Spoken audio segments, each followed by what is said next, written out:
Hello সবাইকে, welcome back to my channel. বন্ধুরা, সকাল ৮টা বেজে গেছে, তো আমিও রান্নাঘরে ঢুকে গেছি। তো এখানে আমি ফটাফট আজকে রান্নাটা করে নেব। একদিকে আমি দুধ বসিয়ে দিয়েছি, আর এখানে দেখো ঢ্যাঁড়সও কেটে নিয়েছি, ঢ্যাঁড়সগুলো ভাজা করব।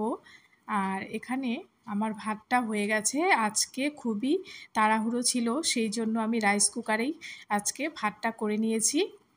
এর আগে তো তোমাদেরকে দেখিয়েছিলাম কি করে রাইস কুকারে ভাত রান্না করতে হয়। আর এখানে আমি তরকারিগুলো কেটে নেব এদিকে। তো এখানে একটি পেঁপে আমি সেদ্ধ দিতে চেয়েছিলাম, কিন্তু পেঁপেটি পেকে গেছে। তো এখানে আমি ঢ্যাঁড়সটা ভাজা করে নিচ্ছি।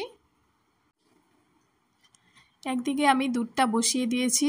তো দুধটা কিন্তু আমি সব সময় কম আঁচেই জাল দেওয়ার চেষ্টা করি, কারণ বাড়িয়ে দিলে অনেক সময় দুধের কথা মনেই থাকে না আর পড়ে যায়। সেই জন্য আঁচটা যদি কমিয়ে দেওয়া যায় তাহলে কিন্তু দুধটা খুব ভালো জাল হয়। বন্ধুরা, বেশিরভাগ ক্ষেত্রে যারা বাড়িতে রান্না করে তাদের কিন্তু নিজেদের যত্ন নেওয়া হয় না সারাদিন কাজকর্মের জন্য। তো এই কাজকর্মের ফাঁকেই কিন্তু নিজেদেরও খেয়াল রাখতে হবে। তো আমি রান্না করতে করতেই কিছুটা নিজের জন্যও কিন্তু কিছু কিছু জিনিস করে নেব। তো তোমরা দেখতে থাকো। এখানে দেখো পেঁপেটি পেকে গেছিলো। পেঁপে খাওয়া কিন্তু খুবই ভালো ত্বকের জন্য। এই গরমে ত্বককে ভালো রাখতে কিন্তু প্রচুর শাকসবজি আর শসা আর পেঁপে কিন্তু খেতে হবে। আর তোমরা তো জানোই বন্ধুরা, পেঁপে পেটের জন্য খুবই ভালো। আর এখানে দেখো আমি কয়েকটি লেবু কেটে নিয়েছি। তো রান্না করতে করতে যখন জল খাবো তখন কিন্তু জলের মধ্যে লেবু চিপে সেই জলটি কিন্তু খেয়ে নেব। আজকে বাজার থেকে যে পুঁইশাক এনেছিল সেটি খুবই ভালো ছিল, খুবই সতেজ ছিল। তো সেই জন্য এটিকেও আজকে রান্না করব। তো পুঁইশাকের সাথে একটু মিষ্টি কুমড়ো হলে খুবই ভালো হয়। তো এটিকেও আমি একটু দিয়ে দেব পুঁইশাকের মধ্যে। আজকে প্রথম যে আমার ভিডিও দেখছো তাদের জন্য বলছি যে আমি বিভিন্ন ধরনের home decor item, bag, cooking, tour ইত্যাদির ভিডিও আপলোড করি। এছাড়াও মেকআপ আর নিত্য প্রয়োজনীয় জিনিসের ভিডিও আমি আপলোড করি।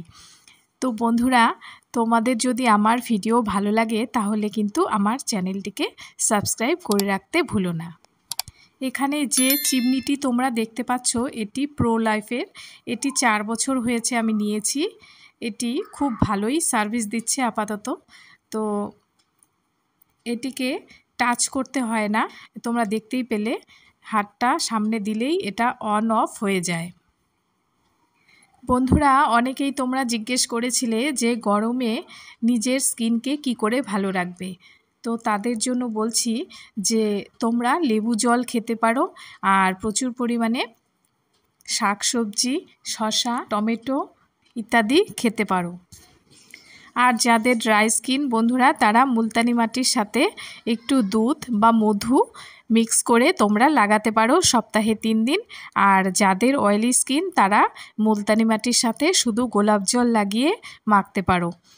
তাহলে কিন্তু তোমাদের স্কিন অনেক ভালো থাকবে। আর এছাড়া দেখো বন্ধুরা, এখন অনেক সতেজ নিম পাতা এখন কিন্তু মাত্র নিম পাতাগুলো হয়েছে, সেই জন্য সেই নিম পাতাগুলোকে তোমরা কিন্তু একটু কাঁচা হলুদের সাথে যদি মাখো তোমাদের স্কিন কিন্তু অনেক ভালো হবে। তো বন্ধুরা, আজকে আমি ছোট মাছ আনতে বলেছিলাম, কিন্তু ছোট মাছ ভালো না পাওয়ার জন্য ট্যাংরা মাছ নিয়ে এসেছে। তো সেটি আজকে রান্না করছি। ছোট মাছের জন্য যেহেতু আলু আমি আগেই কেটে ফেলেছিলাম, তো সেগুলোকে এটির মধ্যেই দিয়ে দেব। মাছগুলো আমি আগেই ভেজে রেখেছিলাম। তো এবারে মশলাটাকে একটু কষিয়ে আলুগুলো দিয়ে দেব। তারপর এটাকে ভালো করে কষিয়ে তারপর ঝোল দিতে হবে। এখানে আমি মশলার মধ্যে আদা, জিরে, টমেটো আর 2টো পেঁয়াজ আর কাঁচা লঙ্কা এখানে দিয়েছিলাম একসাথে মিক্সিতে পেস্ট করে। আর এটিকেই আমি কষিয়ে নিচ্ছি আলুর সাথে। আর নামানোর আগে শুধু একটু গরম মশলা দেব। এখানে আমি নুন দিয়ে দিচ্ছি স্বাদ অনুযায়ী, আর একটু ভালো কালার যেন আসে সেই জন্য সামান্য একটু চিনি আমি এখানে অ্যাড করে দেব। এই মশলা ভাজার সময় যদি একটু চিনি দিয়ে দেওয়া যায় তাহলে তরকারির কালারটা কিন্তু খুব সুন্দর আসে। তো এখানে আমি সামান্য পরিমাণ কয়েকটা চিনি এখানে দিয়ে দিলাম। সকালবেলা যেহেতু বাচ্চারা স্কুলে যায় সেই জন্য খুবই তাড়াতাড়ি আমাকে রান্নাটা শেষ করতে হয়। তো 10টার মধ্যে আমাকে রান্নাটা শেষ করতেই হবে যে করেই হোক। তো এখানে ঢ্যাঁড়স ভাজা আর পুঁই শাকটা হয়ে গেছে। তো এবারে আমি ওই দিকটায় তরকারির ঝোল দিয়ে দেব। বন্ধুরা, তোমরা যে পুরনো কাপড়ের আইডিয়াগুলো খুবই পছন্দ করছো সেই জন্য আমি এরপরে আরও একটি পুরনো কাপড়ের আইডিয়া নিয়ে আসছি তোমাদের জন্য।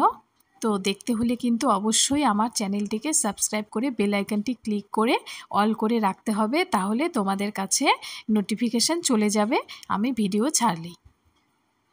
তো এখানে আমি দেখো লেবুটি চিপে জলের মধ্যে দিয়ে দিচ্ছি, আর এটি আমি খেয়ে নেব। তাহলে অনেকটা রান্না করার, সকালে কাজ করার অনেক এনার্জি পাবো।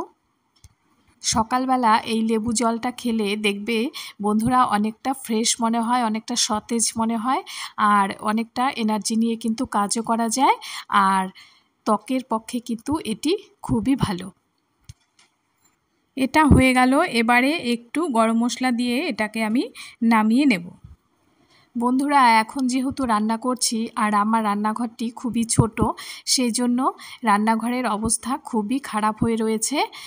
তো একদিন তোমাদের আমি আমার কিচেন ট্যুরের ভিডিও দিয়েছিলাম, তোমরা অনেকেই দেখেছো, আর যারা দেখোনি তারা আমার চ্যানেলে গিয়ে কিন্তু অবশ্যই দেখে নিতে পারো। সেখানে কিচেন ট্যুরের ভিডিওতে অনেক অর্গানাইজার আর অনেক কিছু কিচেন টিপসও রয়েছে। যাদের আমার মতো একদম ছোট্ট কিচেন তারা কিন্তু অবশ্যই আমার ভিডিওটি দেখে নিতে পারো। আশা করি তোমাদের অনেক কিছু তোমরা জানতে পারবে। তো বন্ধুরা, রান্না তো মোটামুটি হয়ে গেল। তো এবারে প্রচুর কাজ পড়ে রয়েছে। এখন বাচ্চারা স্কুলে যাবে, ওদেরকে খাওয়াতে হবে, আর বাদবাকি কাজগুলো যখন ওরা স্কুলে চলে যাবে তারপর আমি করব।